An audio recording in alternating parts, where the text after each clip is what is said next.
we're just playing sort of original rock and roll music, sort of on our own terms. And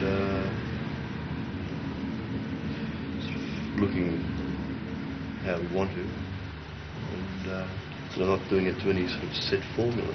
Why do you think that rock has got so far into theatre, that makeup and costumes and everything like that have become so important? Is it just because you've got to get people's attention?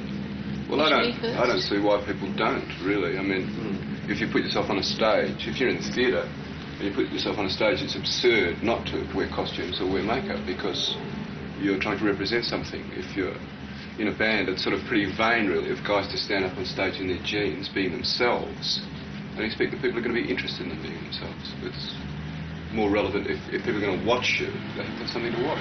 You write most of the songs for the... Yeah, at this stage. And the lyrics, I've noticed, are fairly interesting, and they're not just I love you but you don't love me kind of thing, are they? Yeah, well, like I figure there's a lot of love songs around.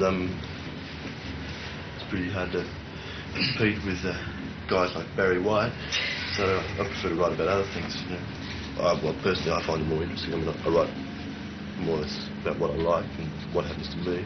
I've sort of got a basic sort of pop rock and roll upbringing, plus sort of live in Melbourne, so and I tend to write about what's going on. I mean, that's exactly what Chuck Berry did, and people in Australia are just slowly sort of starting to accept that you can say Toorak or